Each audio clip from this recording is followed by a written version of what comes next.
warmly welcomes you to this session on driving sustainable energy through strategic finance for Atmanirbhar and Viksit Bharat. The transition to sustainable energy is central to India's vision of self-reliance and inclusive growth. Strategic finance is a key enabler in this journey for mobilizing investments, fostering innovation, optimizing resources, and mitigating risks to accelerate the development of renewable energy and green infrastructure. Today's session will bring together distinguished experts who will guide us through the financial strategies, framework, and innovation that can accelerate our sustainable energy goal. To steer today's session, I now introduce our moderator, CMA TCA Srinivasa Prasad, President, Institute of Cost Accountants of India. He brings over 40 years of diverse experience spanning finance, costing, ERP, IT, HR, industrial engineering, O&M, material management, and CSR.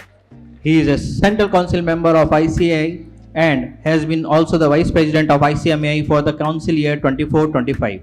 He has spread out the implementation of ERP in 4 major steel plants of SAIL and the Central Market Organization. With this vast expertise in finance and digital information, he is exceptionally well positioned to steer today's seminar. Sir, I kindly request you to occupy the dais.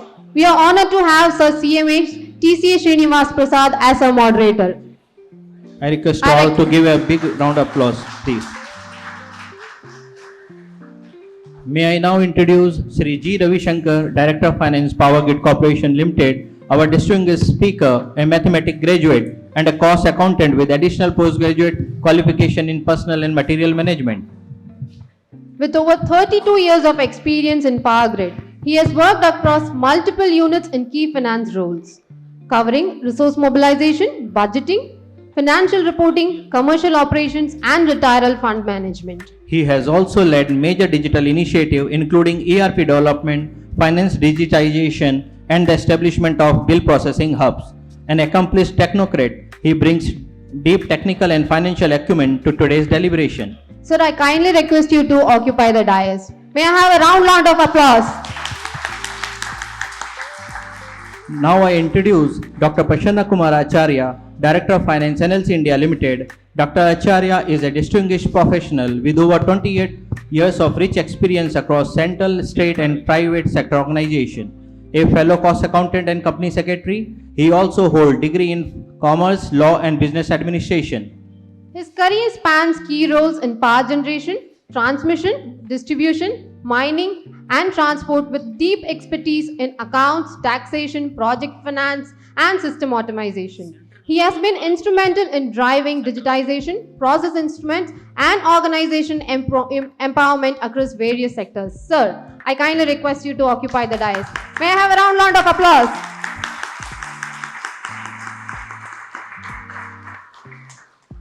I now introduce Sri Alok Singh, Vice President, ENY, our distinguished speaker. Sri Alok Singh has over 14 years of professional experience in strategy and transaction advisory. His core expertise include corporate finance, merger and acquisition, and capital raising. He has worked extensively with major PSUs and leading private sector organizations, supporting them in optimizing their capital agenda, improving cost of capital, enhancing ROC, and enabling sustainable growth financing. He brings strong strategic and financial acumen to today's deliberation. Sir, I kindly request you to please occupy the dais. May I have a round of applause? I now introduce Sri Vishnu Vashisht, Associate Director of PwC, an ESG and sustainability specialist with over a decade of experience across banking, consulting, rating agencies, and manufacturing. At PwC India, he leads ESG reporting and assurance aligned with global frameworks such as GRI, BRSR Code, CDP, and DJSI.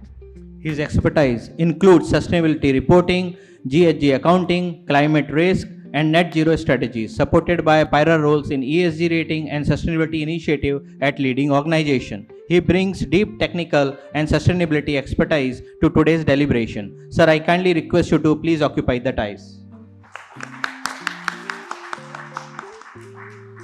With this, I now have the privilege of formally handing over the session to our moderator, Shri TCA Srinivasa Prasad, sir. Sir, the stage is yours now. Thank you, madam. Thank you. Esteemed panelists, distinguished guests and participants, Vanakkam, Namaste. It's a privilege to welcome you all for this important session on driving sustainable energy through strategic finance for Atmanirbhar and Viksit Bharat. Today's discussion on the topic comes at a crucial moment in India's development and journey. As the nation accelerates in its transition towards cleaner, I repeat, cleaner, more resilient and self-reliant energy system, strategic finance plays a very crucial role and emerged as a decisive enabler. This session's discussion brings two things together. One is power of ideas and power of capital. We talk about innovation also on the topic. Two engines that will shape India's energy future. As the nation moves towards the vision Viksit Bharat, sustainable energy is not just an environmental imperative. It is an economic and strategic opportunity. Certainly the question is no longer, I repeat, no longer whether we must transition, but how quickly and how effectively we can mobilize finance to enable this transition. Strategic financing through green bonds, blended finance, ESG investments, carbon markets, and innovative public-private models has the potential to bridge the investment gap, scale renewable technologies, and make clean energy more accessible to every citizen. This platform brings together leaders from the power sector, global consulting firms, and the cost and management accounting profession, each contributing unique perspective on the evolving energy finance landscape. The collective expertise present here offers valuable insights into how India can balance growth with sustainability, integrate ESG into financial planning, and strengthen the ecosystem needed to achieve long-term national goals. Over the next sessions, we will explore how policy, capital, innovation, and collaboration can align to accelerate India's clean energy journey, and how the financial mechanisms can unlock new pathways for equitable, inclusive, and sustainable growth. The panelists are encouraged to bring bold ideas, practical insights, fresh perspectives into the discussion. Let this forum become a space for shared knowledge, for transformative partnership, and for building a roadmap that takes us closer to green and developed Bharat. With this spirit of collaboration and forward thinking, the session is now open for a meaningful and constructive dialogue. Thank you. I request Sri Acharya to have his opening remarks, please. First session is driving sustainable energy through strategic finance and Atmanirbhar and Viksit Bharat. So before deep diving to the topic, this word sustainability, just I want to bring your attention of last 2 days development, how disruption has paved its role in this sustainable journey. You have seen that Indigo, the flight disruption, the most trusted airline of the country, just in 2 days went to the most distrusted airline. Travelers across the country are sitting in the airports over the hours, and in this process, I think 6 director finance of various PSUs could not able to join the seminar. Almost 24 delegates also could not able to join, and they were struggling in different airports of the country. Some have returned back, some flights cancelled, rescheduled, delayed, all these things were happening, and since last 2 nights we are struggling and monitoring who are coming, how is coming, how to support all these things. So that is the disruption, how it takes shape over this sustainable journey. That is one example, and we can say that this is an example which can be taken for years together for our research projects. The most trusted airline, you can say that everybody was relying on Indigo because it's coming in time, going in time, everything was perfect. But just within 2 days, everything got disturbed. And how it happened? Because they could not able to plan in a sustainable way. This declaration of DGCO, or the Director General Civil Aviation, DGCA, was not certain.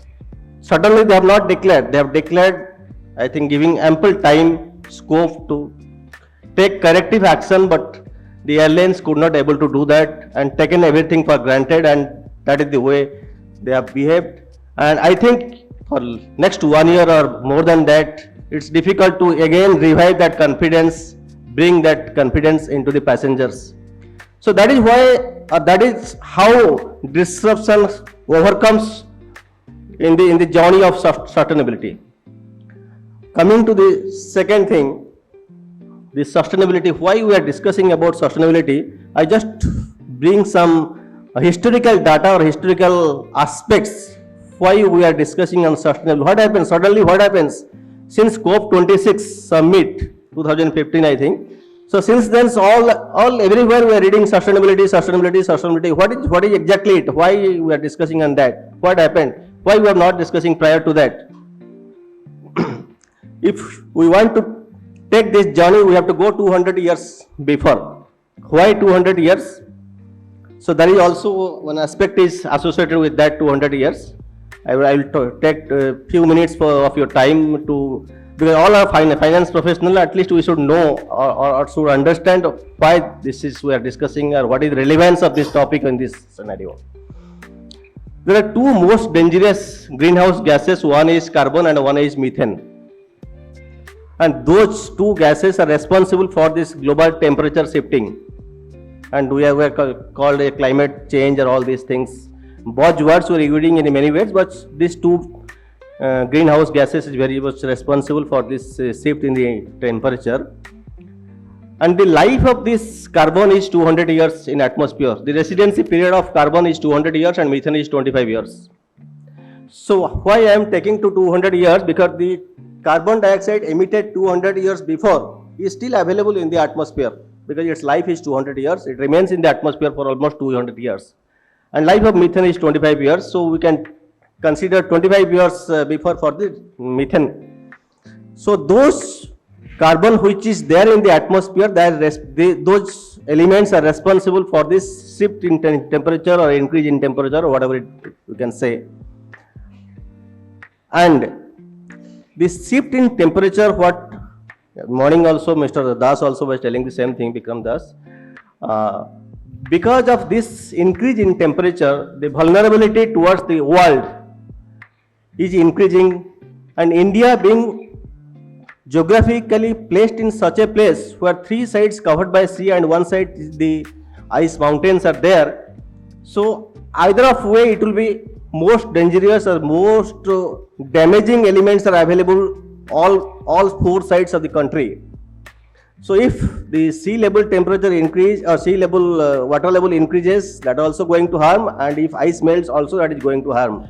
So both way India is vulnerable to all this climate change, and recent past we are also seeing that cloud burst is happening, unnatural rains, rainfalls, summer, cold, all these things which is happening, which is not normal. But whether India is responsible for that? So the question is, India is not responsible, because since last 200 years, whatever development has taken place, that was taken place by European and American, and last 25-30 years by Chinese. So India has no role on that. India, only 3 or 4% of the total carbon emission is contributed by India, where more than 20% population stays in the country, in India. So the development which has taken place by European countries and USA at a later stage, and subsequent to that Chinese, so we are paying the price for that. So next 10-20 years, whatever time the scientist has projected, if we are not able to control the temperature, then this increase in temperature going to increase by 2 degrees centigrade, which will have a vulnerable impact in the entire world. So from that, the sustainability has started, and since 2015, now we are at 2025, last 10 years if you see that, so that much effort has not taken place what is required to maintain the temperature below 1.5 degrees centigrade. We are not able to do that. The target was around 23 gigatons, but we are able to emit more than 40 gigatons in last 10 years, from 25 to 30. Although a lot of efforts have been placed by the government of India, even other countries also doing, to shift or transit from the existing fossil fuel based economy to the circular economy or the green economy or renewable economy, whatever name we can say. But the effort is not sufficient to maintain the temperatures and lot more is required to be done. Although India through this Panchamrit approach has kept 5 targets for 2030 and up to 2047, so all these things for net zero, for making this renewable energy capacity 50%, all these things are there. Everybody, all of us know all these things. But what are the efforts required to bring that, whether that is sufficient or anything need to be done more, whether the capital availability is enough to meet this requirement. If you see that, go back, see last 1 year, how the economy and how the energy sector itself behaves, we will not find a link. If you see last 2 decades or 3 decades, our GDP increase and increase in the power sector was more or less parallel. So in a normal sense, or if you have simple arithmetic, you see that if your GDP increases by 10%, your power sector GDP also need to increase by 7%. 70% is related to the power sector. So in last quarter or last 6 months, if you see that our economic growth is 8%, but power sector is decreasing. So this reverse trend is happening. So we are not able to collaborate, or we are not able to analyze or understand what is happening. Since last few decades, the trend of GDP and power sector was in a different directions. It was parallel movement was there, upside movement was there. But in last 6 months or 1 year periods, that is a reverse movement is happening. So whatever predictions, whatever we have made since last 10-15 years, everything is going for a toss. How to understand and what is happening? One of the reasons may be this environmental impact because of the heavy rains across the country more than average. The demand of power has reduced drastically in the domestic front, that is understandable. The second might be the reason that because of the availability of more water, this hydro generation has increased, that has resulted to lower generation of or lower requirement of power from fossil fuels and the renewable sector, that is also understandable. But that impact should not be that way. It's totally reversing the entire flow. That we have to understand. In next 6-7 years till 2030, next 5 or 5.5 years, we can say. So the total capital requirement is more than $2.5 billion for this energy transition. Energy transition has not really happened. It has just taken a shape. Energy transitions, ultimately its meaning is that entire shift from the fossil fuel based economy or to the circular economy, or you can say renewable economy.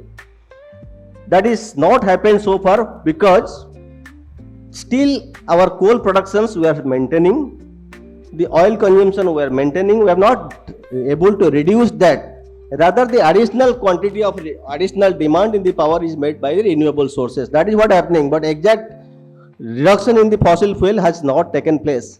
And that is where your concept of just transition is coming into picture. What is just transition? Is transition in a simple or smooth way from the fossil fuel based economy to the circular economy. And this just transition is going to impact our state economics, particularly the few states which is largely depending upon the coal.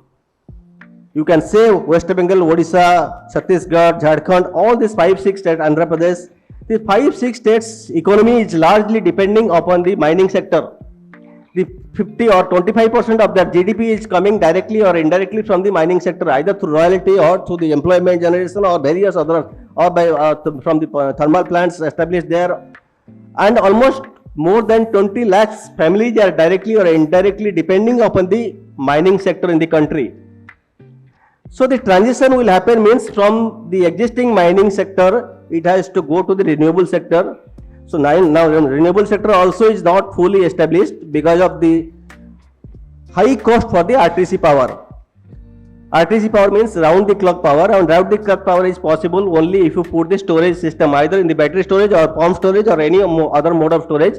So through that we will able to attain RTC, and that cost is very high on the present market rate. So still we have to depend on the fossil fuel based till such time our RTC power is not made to the renewable sources. So when the entire shift is likely to happen from the coal sector or fossil fuel based sector to the circular economy or renewable, the state gross domestic income, what is happening from the mining sector is largely going to happen, and that is not still taken place.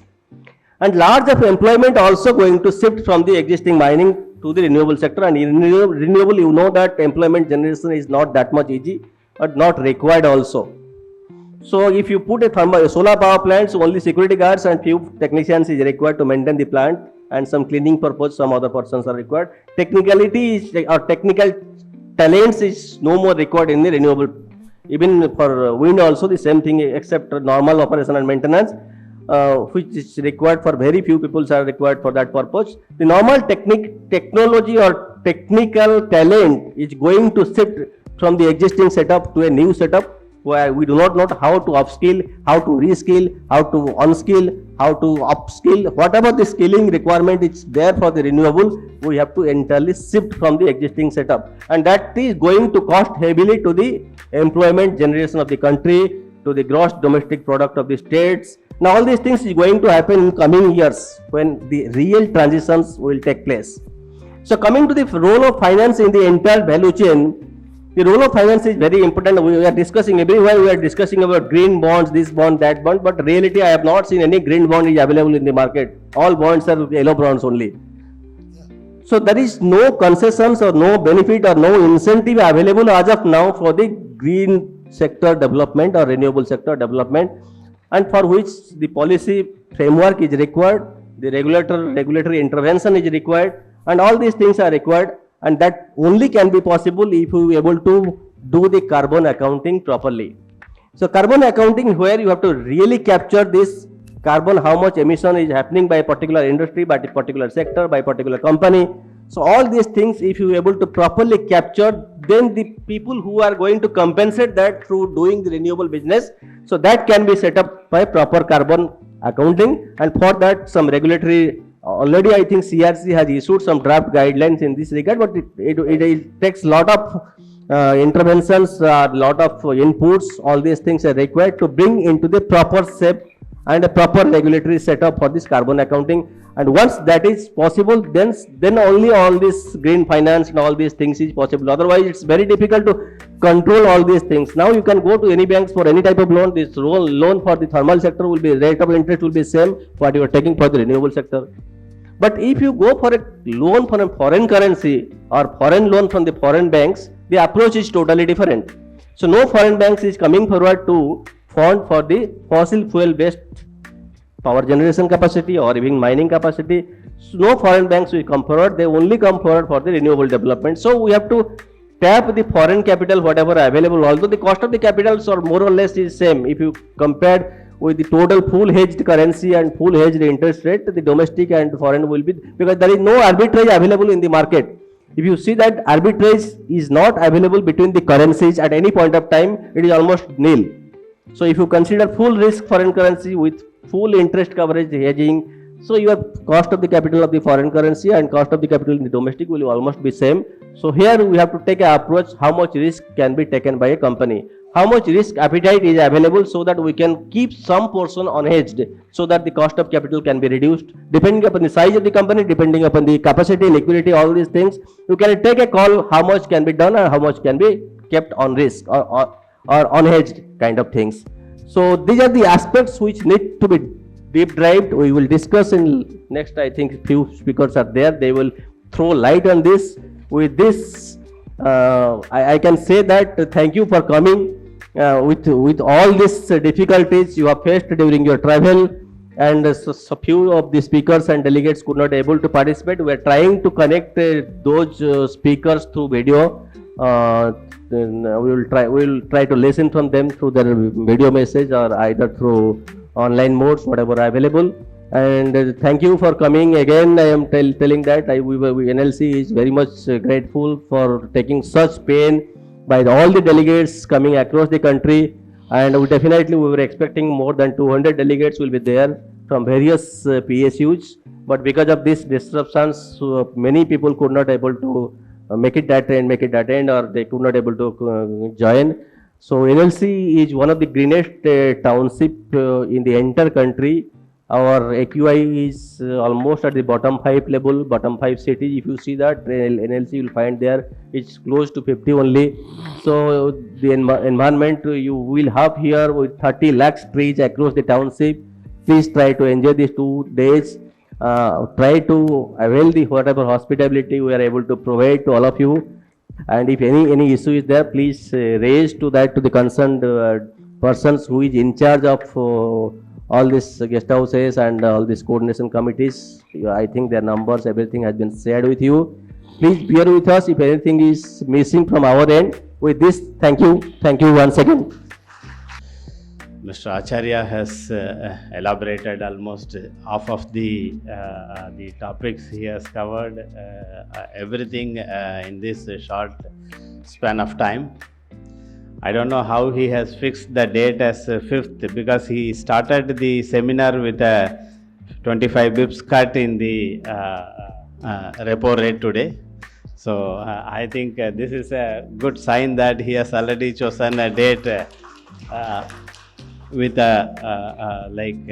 he has made the efficiency in the interest rates. By the start of the session, he has already brought down the repo rate from 5.5 to 5.25. So now we should understand that is it really beneficial to us or not? Because if we have already raised the finance with a reference rate as repo or a T-bill, probably we stand to gain. So if we have some fixed rate of loan, probably we are not able to gain on this favorable position. So this is how an example that on each and every act and each and every the change, are we stand to benefit on that. The loans of the bonds, it has got some advantage, because when the repo rate was at 4%, few years back, and then it has gone up to 6.5. But those who have raised the bonds, your NCBs, NCDs, so they stand gain, because their rate is fixed for the next 10 years. Because I remember that we raised once a bond at the rate of I think even lesser than the GSEC. This was in fact a surprise to everyone, because there are certain periods in which you will have to focus. Like there are some companies where they will have to subscribe in the corporate bonds also. They have got some trust funds, which you have a category 2 in which there is a limit of like 25% to 35%. So in March they are not able to fulfill. So we came up with a bond. So they were able to subscribe even lesser than the GSEC, which was, I think, maybe in the history of Power Grid, we have never witnessed a bond which we could raise at a rate which is even lesser than the GSEC rates. But again, those bonds which we raised during those periods were beneficial when the repo rate was on the rise. But at the same time, when the reference rate was repo or T-bill, so each and every quarter or even each and every 6 months, my interest rates are going up by 25 bips or 50 bips. So how should one make a planning that how it is sustainable? So there are some foreign currency loans also. It can be bonds, it can be bilateral tie-ups, it can be a multilateral funding agencies, it can be from dedicated financial institutions, it can be a promotional loans. So how you are taking the foreign loans also, it can be the reference rate can be earlier it was LIBOR, now it's SOFR, and then you have a Euribor, you have TONA. So how do you make a combination of all this funding? That is also important. Like I remember last 5-6 years we have not gone for any SOFR loans, because the Fed rates are almost 4.5 and with the hedging it is coming to something like 8%, 9%. So there is no point of taking a SOFR loan when the loans are available in India at the rate of like 7.5%. Again, the funding also depends on your business. So what is the underlying assets you have? So depending on that, the rates also differ. So for each and every, if you take any project, so there are only 3 aspects, like how do you procure your capital goods, what is your capex cost, and how do you raise funds, and how do you maintain that for the life of the assets. It can be like 35 years. In the case of like transmission system, we have a technical life of 35 years in the initial. Maybe with some renovations, it can still run for up to 50 years, 55 years, 60 years. So this is how the assets are built. So you should have to plan that how am I going to make these investments, how am I going to optimize the capital cost, what is the funding pattern, so what is the wind-up cost. So these three are to be inbuilt, and then you will have to make a IRR, and then you will evaluate that if it is the project IRR is more than WACC, then it is viable. So all these things you are evaluating the equity IRR, then how should you put, whether you should make it 70-30 or whether you should make it 18-20 depending upon the project. In transmission, we have got two types of projects. One is like regulatory and another one is through the bidding. So in the regulatory, yes, we have a return of like 15%, 15.5% for the equity. So there we should not miss a chance of putting the lesser equity. We should put the maximum equity because your return on equity is guaranteed for the life of the assets. And the again the loan you will have to put in such a way that at least you have to tie up the tenor in such a way that you get some depreciation as a reimbursement in the tariff which is used for the repayment of the loan. So you should have to tie up the loan in such a way. So this is how the business is run, that you will have to not only foresee today, you will have to see that for the next life of the assets how you are going to make your repayments. Ultimately the business is with lenders and vendors. So either it can be your payment to vendor or it can be a payment to your lender. So how do you plan that? So we have seen some of our vendors also used to say that yes, we borrow from the lenders and then we supply to you, we get the money, we give it to them back. So the question here is how the rates are defined in the interest rates. It's basically because of the comfort which the lender gets on your sustainability. If the visibility of your business is good, or if the recoverability of your tariff is stable, you get a premium to that in the rates. And similarly now, as Acharya was telling, the foreigners used to see something beyond the simple returns.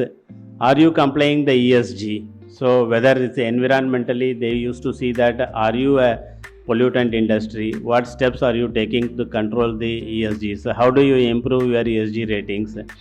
And in the environmental, so if you are cutting the trees, are you planting double the trees? So is it really happening? And are you, especially in the transmission system, because maybe in the generating plants, you identify a land and then you put the plant there, whereas transmission, it travels almost throughout the country. You go to any place, you will find the big transmission tower standing there. So it means we are passing through the farmers' land, we are crossing the urban cities. So how do you compensate? How do you choose the path? How optimally? Because there is another thing that we have come across, the area of GIB, this is Great Indian Bustard, where there are some special type of birds are there, so we should not cross that area. So if you choose a longer path, again, is it viable? The transmission cost will be more. So how you make the path in such a way that at least you are optimizing the route, you are not damaging the environment. And similarly, putting the even if you say the solar plants also. So you are concentrating on certain area, like we have solar plants in Kavda area of Gujarat, which is almost closer to the border area. And similarly in Rajasthan, we have got Ramgarh, Jaisalmer, Jodhpur. So those areas are all Fatehgarh. So those are all with full of solar panels, because those are all not cultivated lands, so less cultivated lands, and irradiation is more, so the return will be more, the generation will be more. So we can't put a plant in Cherrapunchi. So naturally you will have to at the time of identifying the business, so you will have to choose the area in which this is sustainable. And as he was telling, yes, in India, if you see, the eastern side is full of non-solar hours, and the western side is full of solar hours. You will find lot of whether it is Gujarat, Rajasthan, Karnataka, everywhere you find more and more solar plants, wind is coming up. And in the eastern parts, traditionally we had a lot of coal mines generating plants. So it should be complement. So as he was telling, that we can't shut down the fossil plants. So how we meet the energy security? So whether should the battery energy storage is maturing now. So probably now lot of tenders are coming up, and I think NRC also has one battery energy storage, which they will be putting their footprint in the battery energy storage. So these are all the new avenues which we will have to look out for, because traditionally when you see the NLC, when it was formed, we were concentrating only on a lignite mining, and we have a TS1, TS2 with the expansion, and then there were some auxiliary plants like fertilizer plant, BNC. So in fact, I remember when I was in Delhi office, we were going to the fertilizer ministry for taking the subsidies. The subsidy we used to get from there. So over the time, when we find that this opportunity, this business is not viable, so they have adapted their business in such a way, they have switched over to putting the RE generation plants. So this is how the business is to be run, that we will have to get ourselves adapted according to the business, the area in which it is the emerging technologies. Unless and until if we are not into that, we will be out of the business. And lastly, the digital intervention, the digital technologies, the digital initiatives, these are all very important, because today if you see, more and more renewable energy is coming up. So it comes up with the challenges. Of course, if you can say that the raw material is free because it is only sun doesn't charge us anything, or wind, Vayu Bhagwan, he doesn't charge anything. So we can generate through sun and the wind energy.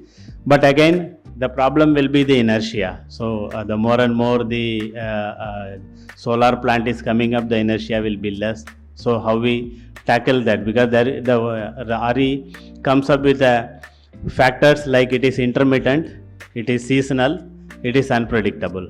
So how do you tackle that? Because like today, last 2 days, it was suddenly raining. So we should have energy management centers which can predict for the next 2-3 days.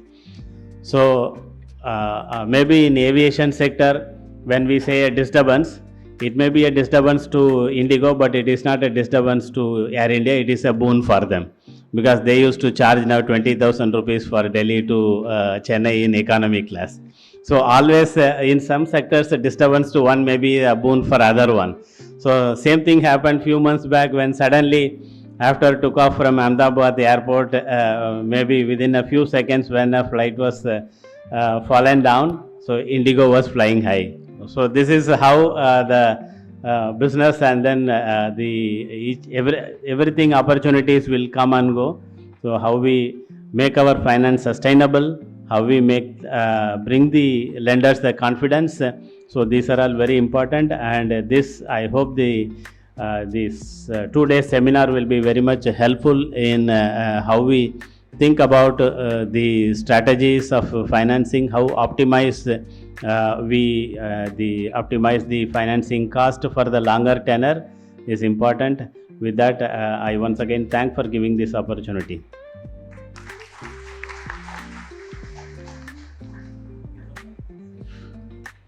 May I request Shri Vishnu Vasif for opening remarks, please.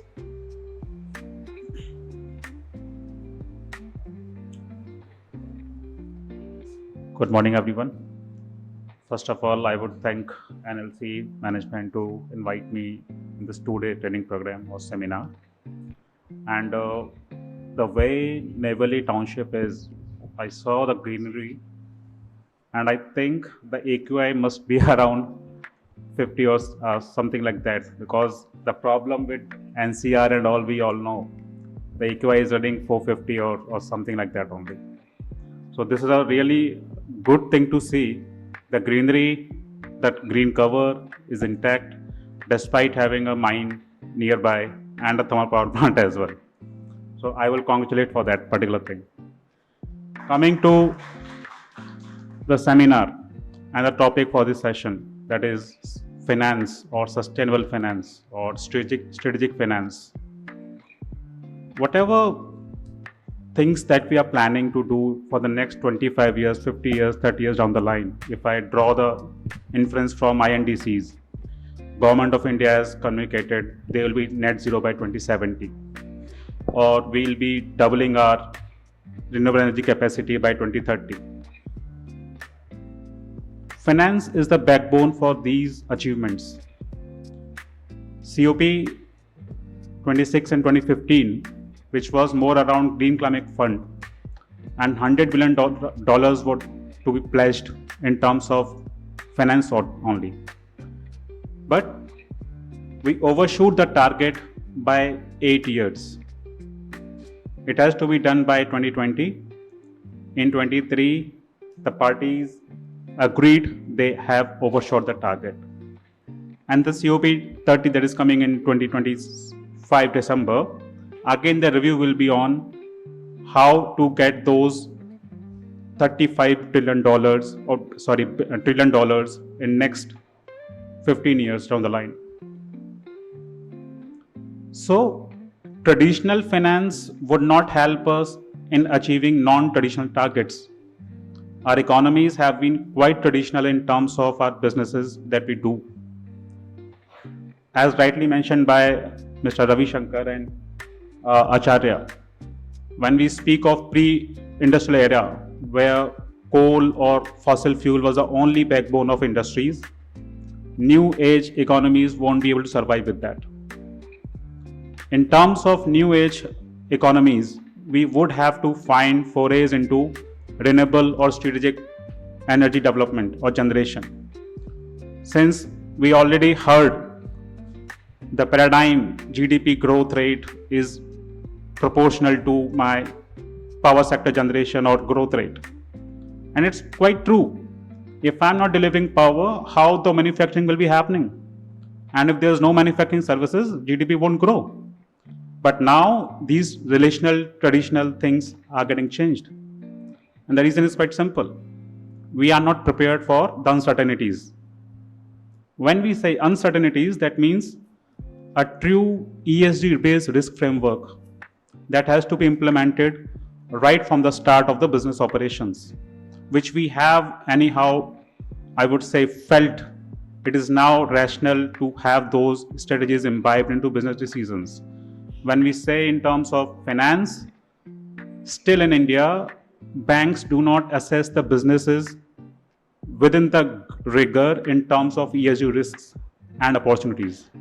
Like, I was working with Standard Chartered Bank, and they had this E&S risk assessment framework, where they would assess every project, every lending opportunity in terms of E&S, environmental social risk.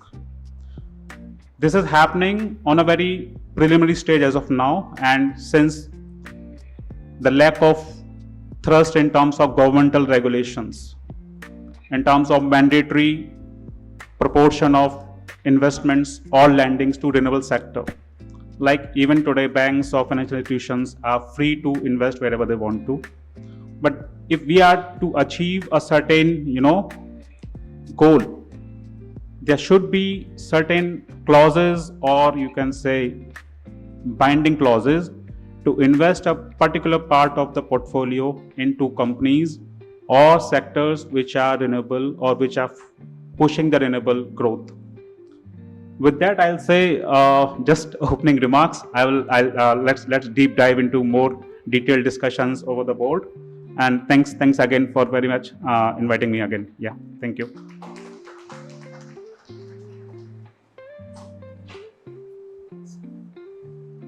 May I request Sri Alor Singh for his opening remarks?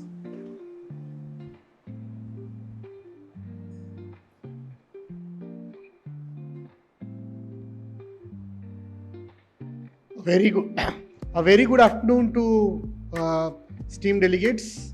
First of all, I'd like to thank NLC team for inviting me and giving me an opportunity to express my opinion on this very contemporary topic, which is where the intention is to mix finance with sustainability. I would. It's a pleasure to hear Mr. Acharya the way he started the discussion and touched upon everything around this contemporary topic. But I'd like to start my point of view with my limited interaction with this amazing NLC team, whereby we were devising their Maharatna, the pathway to Maharatna thing. I mean, without any, mincing the words, I would say when we were writing their net zero chapters, they said that, boss, it's very clear that it should not look that something we are doing just on the piece of paper. It should imbibe in the strategy. That is how the entire plan becomes sustainable and grow organically from within and not something which is pasted upon. So, sir, I'd like to thank you and congratulate this entire management for having this vision, and that is reflected in such kind of events. With this, I would like to cite a case study whereby how environment and environmental changes, climatic changes, is affecting the project economics altogether. We all understand that the power mix of India is projected by CEA and expected. We are expected to add roughly 500 gigawatts of renewable capacity by 2030. In realistic scenario, even if we assume that there are 1 or 2 years of overrun, then also it is expected that we will achieving it by 2032. Hydro plays an important role in this, right? Because not only it supports the intermittency in the grid owing to renewable capacity additions, but also it helps us in tapping our water resources, and the way it is strategically located, it also has geopolitical implications.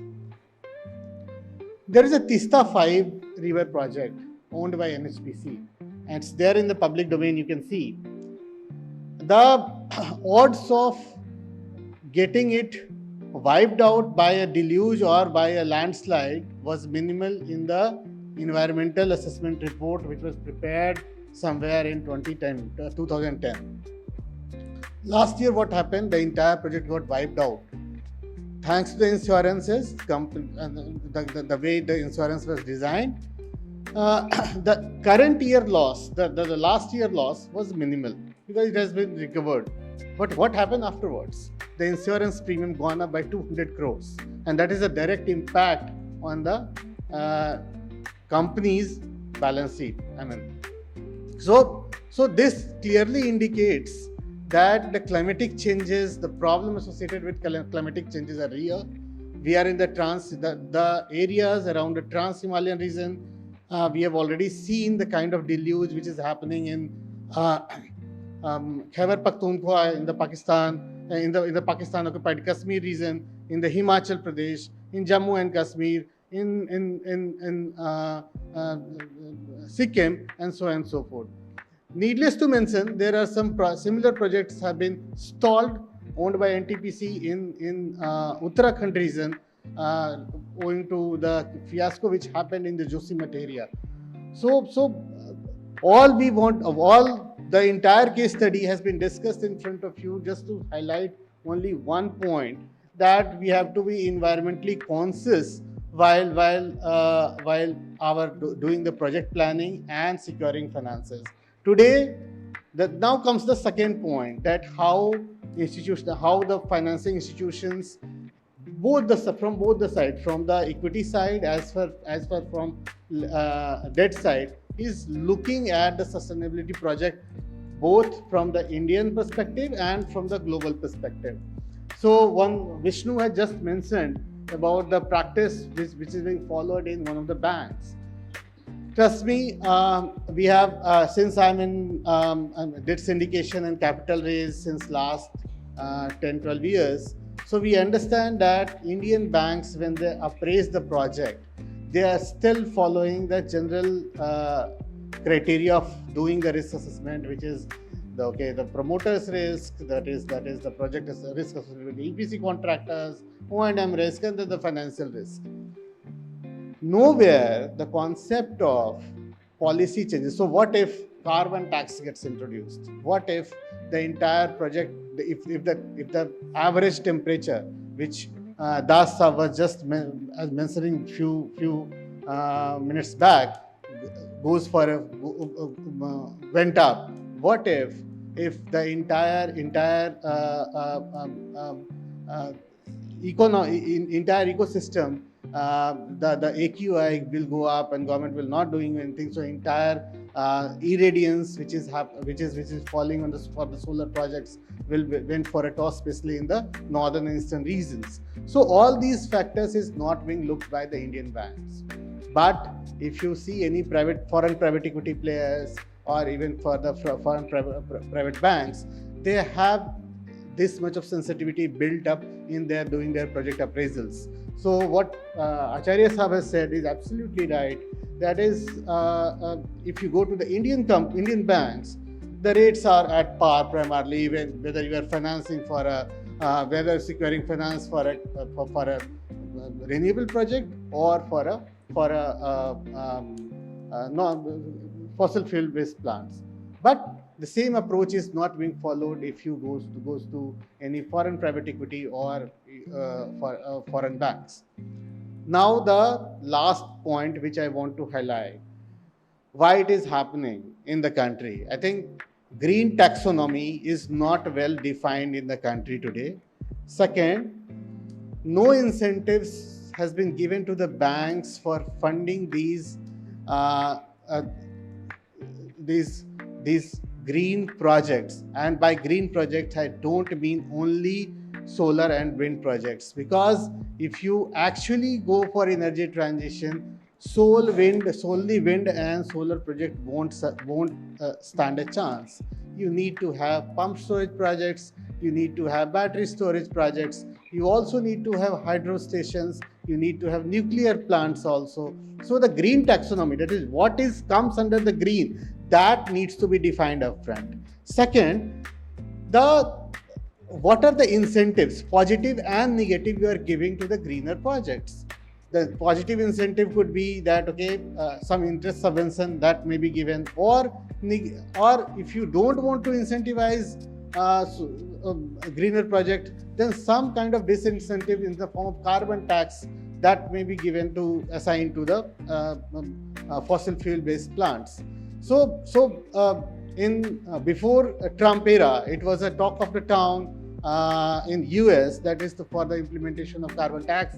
But after I think once Donald Trump came into the power, the entire discourse has changed, and now the discourse is again moving towards a balance between energy security and sustainability. So, but this won't last long, because ultimately we all understand that once the Mother Earth will survive, then only we can make a projection for 25 years. Today, if you want to make a projection of 25 years and we want to appraise a project, we don't stand a chance, because we don't know how the things will move in next 5 years. With this, I would like to conclude my opening remarks and I will try to add more value during the question and answer round. Thank you. Thanks a lot.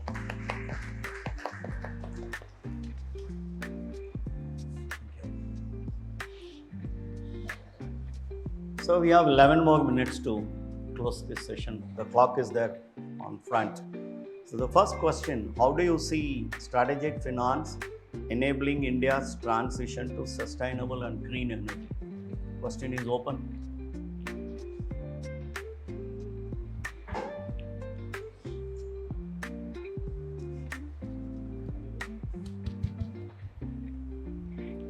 Yes, sustainable finance is for this renewable energy projects especially, so because like as Alok was also mentioning that the target for us is like 500 gigawatt by 2030, and half of it is already done, like 250 gigawatts we have already reached, and another 250 will be done in another maybe in another 5 years, 6 years. The finance should be, we should see some blended finance, maybe with the equity or OCDs, or we can have a government grants, viability gap fundings. Then we have got multilateral fundings, dedicated financial institutions funding, promotional fundings. So there are different type of fundings which we will have to carefully mix, so that ultimate the aim is to bring down the WACC. So how do we bring down the WACC with this? And especially for the renewable energy projects, there are a lot of funding available from the multilateral agencies.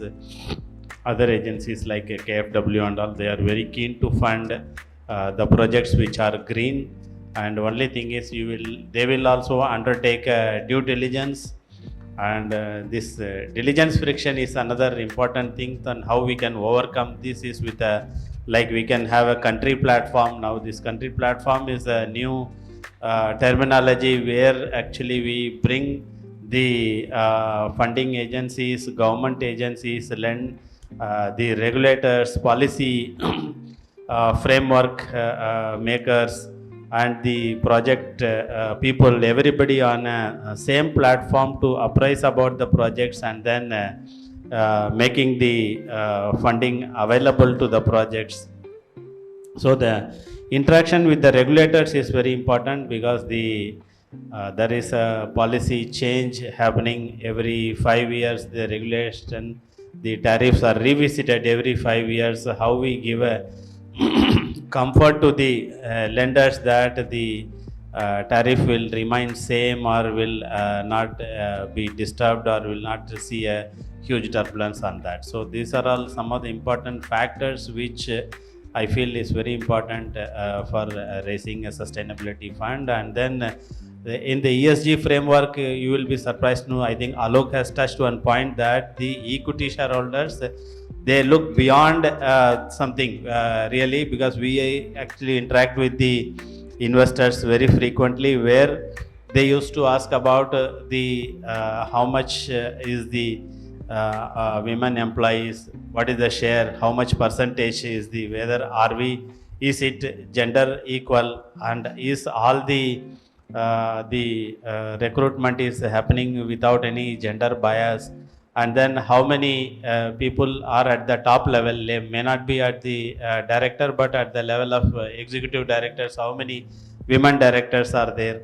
So these are all some of the important things which the not only the debt funded lenders, even the equity holders used to see the ESG compliances up to the minute level. So now that the scope 1, scope 2 are there, and maybe when this scope 3 becomes mandatory, it will be very difficult, because the level in which the scope 3 is going is like somebody says that when how much your AC is polluting in the office, so they say that okay, we will give work from home to every employee. They say that again we will measure how many ACs are used by your own employees in their house, that also will be measured.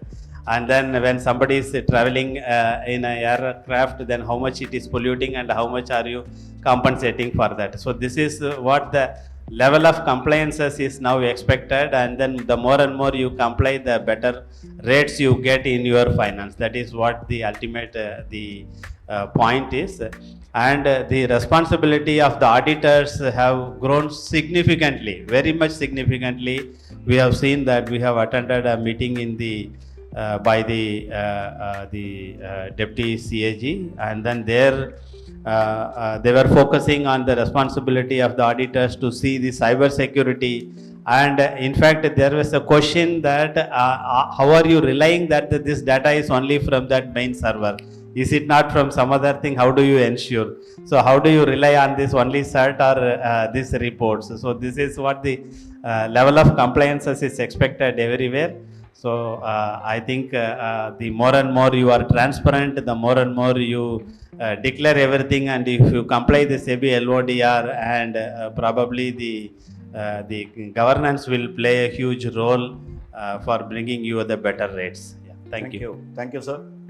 There were other questions which were being answered during the introductory speech of the speakers, like what financial innovations are most essential and what challenges do companies face, and how can private public partnerships accelerate. So I'll go to the next question to Acharya. Public private partnership is already there for the last 10 Yeah, years that is in what we- transmission, where Yeah, that is what- it is coming so- through the bidding route, so naturally the public participation has come up. So the next question to Sri Acharya, how do you integrate ESG into financial decision making in your organization? Actually, this ESG aspect. So mine. Sound. This, am I audible now? Yeah. Yes, sir.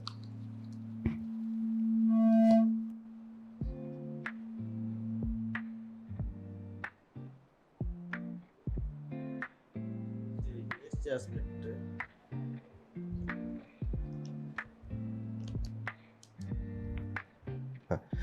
The ESG aspect, although it is not mandated by the regulator so far, but it was introduced voluntarily for these top 1,000 companies listed in the stock exchange, and almost all these top level companies, they are voluntarily following this ESG compliance. But it is more of a kind of general reporting. It's not in a proper manner. We are not able to bring those aspects because lot of things required, particularly in the environment aspect. Starting from the suppliers' point of view, how much fossil fuel based power they are using, how much renewable power they are using, and ultimately the entire value chain has to be captured in this process, and how much carbon emission is in factored during this process of transition from the vendors' point of view to the manufacturers, from the manufacturers to the ultimate consumers, and entire value chain has to be captured, and all the carbon aspect has to be captured through the environment thing. That is so far, unless you know that in the Indian context only it is mandated, people will not follow, and voluntarily will follow for the sake of eye-washing kind of thing. So we need to work on that. Of course, various institutes now started doing this rating of this ESG, and the NLC also we have done ESG rating from 2 rating agencies, and definitely our rating is above the industry average. But lot of things need to be done on that aspect, and definitely that is going to play a very important role in the funding for the projects. So going forwards, maybe after a couple of years when these things become mandated, so ESG rating will play a very important role, and that will definitely determine the rate of interest to which the organization or entity is going to get from the market. So presently, although we are rating maybe more or less than the industry average, banks do not bother much on that, particularly domestic banks. But if you go to the foreign banks, definitely it plays a very important role while they are allocating any funds, foreign funds to the Indian projects. Even in the renewable project also, they will see this ESG rating, because ESG rating not only contains the environment aspect, it also contains the aspect of social and governance.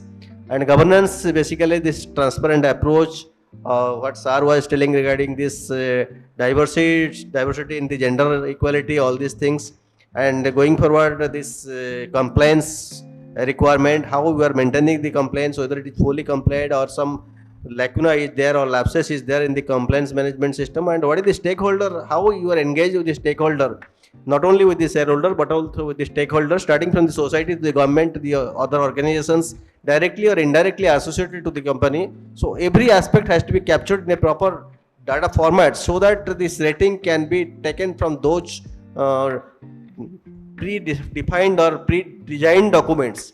So nowadays we are just trying to comply the requirement how ESG ratings can be done, but going forward all this aspect has to be taken seriously, and the organization who is doing lot of activities on the ESG front, definitely they are going to get a better better and cheap rate of interest from the lending agencies. Definitely, our bank colleagues also are available here. They also can put their thrust on this area when they will be in the discussions next session maybe. So that is the area we have to work on that, and particularly for this industry sector, that energy sector, starting from the mining to the power generations. So we have to work a lot on that, because we are the responsible, more or less responsible for this carbon emission, whatever we are discussing now for the sustainable thing. So our role in limiting this carbon emission and more environment friendly operations is very vital, not only for this net zero transitions, whatever said by the government of India. At the same time, also considering this temperature and climate change aspects, this also plays a very important role, and we have to jointly, collaboratively work together to achieve that goals. How can companies strike a balance between profitability and sustainability investments? I'm audible? Yeah. So I would give the example of NLC only, because that is more people can relate to this. So mining fleet operation, if you see some of the best mining operator across the globe, we have done that benchmarking and understood that they are moving towards electric vehicle-based fleet operation and moving away from diesel-based systems. That not only reduces the cost of operation, but it also reduces the maintenance cost of the entire system. Yes, there is a one-time cost of replacement, but at the same point in time, there's a huge saving in terms of OPEX. There's the second example, which I think a few minutes back I have cited the example of. Operation, we do not use diesel fleet here. So entire thing is electrically, and this conveyor system is running across navally. So there is no manual or you can diesel based vehicle operation here inside navally. So thanks for sir for correcting me. I think I was giving the example 3 years back. We have seen that. So thanks for correcting me, and good that we have moved away. But in majority of the countries, we have seen the WCL coal mining operations, and they are still following that diesel-based systems. So this is one of the classic case where sustainability is aligning with the financial viability. Second case could be the entire, how the entire flow system of things has been moved from, when we are talking about paper-based system to non-paper-based digital system. So we all understand now that it's a very simple thing. Everybody now can understand that when we use paper, there is a carbon impact of that. So if any reduction in the paper wastage will actually serve two purposes. It's not only environmentally, we are doing good to environment by not using the paper, but at the same point in time, we are avoiding the cost of printing the paper, cost of procurement of paper, and then the cost of storage that entire archives. So here are some of the examples where in the day-to-day operations, business operations, whereby sustainability is aligned with the financial viability. The third example I could give about the typical, why solar power plant got acceptance in the Indian market. When it started somewhere in 2009 or 10, its levelized cost of energy used to be 14 rupees on the levelized basis. But what changed after 2017? It achieves grid parity. That is, its LCOE has been reduced to 3.3 rupees in the Ramsriva solar park scheme. and the average cost of generation in fixed charge and energy charge for thermal at that point in time was roughly 3.35 or something like that. So that moment actually lead to adoption of solar power system in the country. Before that, people were trying, there were policies, but state government, state utility were not very interested in procuring solar power plant. But after that, a wave has happened, and all the MDs of the utility companies, when you go there, people are saying that solar power is available in 3.3 rupees or sub 3 rupees, and you are coming here and selling it. So thermal power at say 4 rupees or 4.5 rupees. So these are few of the examples where sustainability actually and economic viability goes hand to hand in hand. I hope I have answered the question. Any additional points by any other speaker would be welcomed here. Thank you. Thank you, Alak ji. Vishnu ji, आपका what policy or regulatory support is still required to scale sustainable energy financing in India? Since you are from the other background, so I thought I'll ask this question. Am I audible? Yeah. Yeah. See, in terms of policy level frameworks or how government can come up with certain measures that would impact or enhance the sustainable finance scenario currently, we need a dedicated framework along with a kind of ministry or institution that could oversee these things. Right now, what we have is Ministry of Commerce, Ministry of Coal, Ministry of Power. We should also have some dedicated financial institution that looks sustainable finance or green financing as an offering. We have a lot of discussions around blended finance, equity, private equity, debts and all. But still, India needs $13 trillion by 2035 to achieve INDC goals. And if we incorporate all these things into place, we will still be short by $3 trillion. And that cannot alone be achieved by domestic or internal ecosystem. We have to improve our reportings, our assurance practices on data that would help us, securing foreign investments as well into the particular sector we are looking at, power. Since Indian energy mix is dominated by coal or other thermal power sources, the lack of renewable energy in terms of overall proportion, back in 2010 it was 80-20 or 75%, now it is 60-40, but still we need to move ahead by opposite 60-40. 60 is renewable, 40 is coal or thermal. To do that, government should come up with some, initiatives in terms of institutionalizing the green financing. The first thing, long tenure securities or bonds with green financing tax with due diligence on projects who would be financed.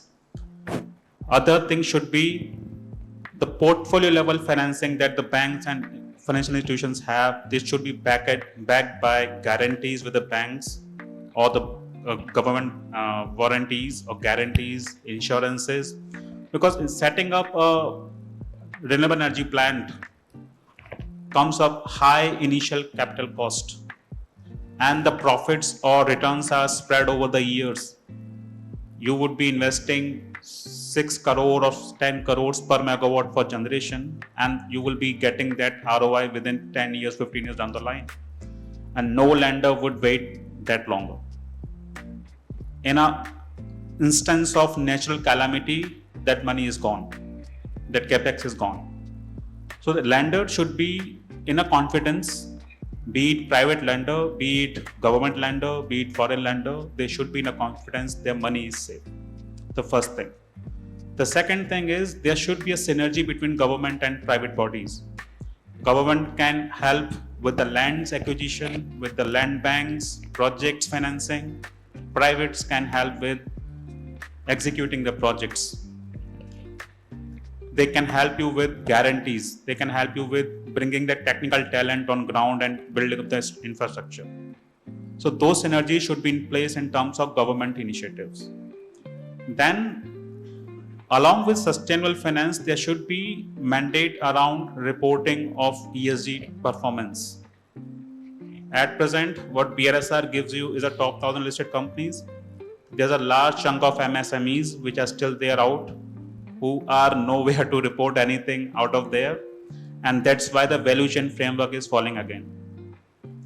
If we are not setting out those bottlenecks, how an MSME could go and report their emissions, report their waste generation, report their practices, whatever sustainable finance we are speaking around, it won't happen. Because most of your financing would be going to the vendors, going to the suppliers, going to your value chain partners. And if they are not open to move from traditional practices to these things which we're talking, it won't work out. So government has a long stake to take on in terms of getting these things worked. Yeah. Thank you. Just one second, I have to add one thing. Yep. Whatever my colleague has just said, in addition to it, there are some representation from PSU side also to government. See, debt is one part. Second part is equity financing also. Today, for is raising a quasi equity in form of, say, OCD. Sir has mentioned about OCD, or say OCRPS, or any optionally convertible instrument is next to impossible. We tried it in some PSUs that been rejected by the concerned ministry because it has equity flavor associated with it. Second is the flexibility around the dividend payments. If you continue to, if DIPAM's guideline of paying mandatory dividend, which is maximum of 30% of profit or 5% of net worth, persists, how can a company, a smaller company, will be rapidly growing, because a majority of profit will goes out in form of dividends, right? So these are the two submissions to policy makers to think about, that dividend is leave the dividend payments in the hands of the PSUs first. Second, the flexibility around raising funds via QE, quasi equity at least, should be left over. Yes, during conversion options, at the time of conversion, the promoter consent may be taken, which is the biggest promoter is Government of India. The consent may be taken, but at the time of issuance, the flexibility may be given.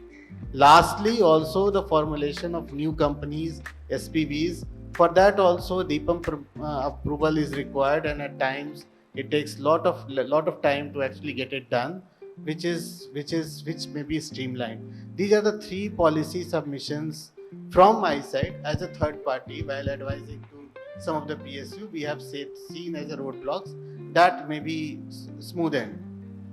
Thank you. Thank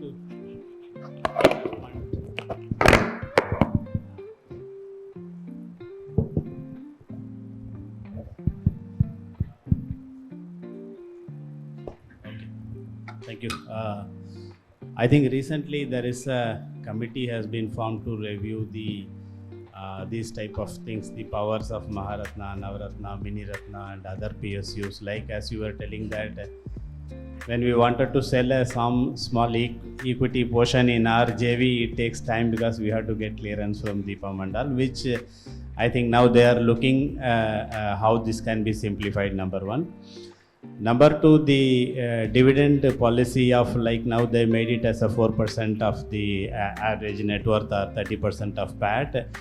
I remember we have paid only 20% with requesting for exemption, which they have granted, because we told that time we had a huge capex, so we were able to pay only 20%, which also they have agreed. And then even the DIPAM guidelines have recently been changed to see that the buyback of shares, because when there is more than 1,000 crore of cash, you will have to mandatorily buy back. But we told that when my book value is 100 and when it is trading at 300, there is no point of me buying back the share, my own shares at 300, for which they brought a policy of like if the book value is lesser than the your market value, we need not have to buy back. And even the ratio for that bonus shares and all, they have significantly raised the splitting of shares ratios and all. The changes are happening, especially I wanted to give a confidence that government is keen on relaxing this type of thing. And another type of finance which I would left out is the funding through the recycling of the asset monetization, which we did. Like we sold 5 of our SPVs and we formed a InvIT, and through that actually we generated around 7,000 crores, and this is also a good model where the assets can be recycled to generate funds to fund your own future infrastructure projects. Yeah, thank you. Thank you, sir. It was a well thought of deliberation, and we thank all the things. The closing remarks from the moderator side, heartful appreciation to all of you, and for your opening remarks, which has really answered many of the questions which we had prepared for this. And the discussion has clearly demonstrated that India's clean energy transition, as I was telling in the beginning, it's no more an option. I think we will have to definitely follow that to achieve the vision of Atmanirbhar Bharat and Viksit. So the perspective shared today highlight the transformative role of strategic finance, which all of us have seen. The Institute of Cost Accountant of India remains committed to strengthening, because since I am from the institute, I thought I'll speak a sentence about the institute. Professional capabilities in sustainable finance, cost optimization, ESG reporting, and integrated decision making, thereby supporting the industry, government, and society. We have a sustainability standard board, shortly known as SSB of ICMAI, constituted in 2022, and we have been proactively advancing India's sustainability reporting ecosystem. And we have a council approval for the first 2 ICMAI sustainability standards, ISS 1 and 2, general requirements for sustainability related disclosures and climate related disclosures to be voluntarily applicable from a particular date, with a detailed guidance note which are under finalization. And since 2023, for the past 2.5 years, the SSB has also been publishing its monthly newsletter, what DF was talking in the beginning, Sukhino Bhavantu, to provide updates, insights, and emerging developments. So we have conducted several batches of its certificate course on ESG, trained over 200 professionals across sectors. Collectively, these efforts underline ICMA's commitment on the ESG, and it's this one. So we extend our gratitude to all the speakers, delegates, and organizers for contributing to this purposeful dialogue, and for inviting the president of this institute to be part of this great journey for the 2 days. Jai. Thank you, sir. As we conclude this session, we would like to facilitate our moderator and esteemed speaker with a memento as a mark of our appreciation for their valuable insight and contribution. May I request Sri Subbarao sir, CGM Finance, to kindly present the memento to our speakers and moderator. Please forward, sir. Ladies and gentlemen, please join me in giving them a warm round of applause.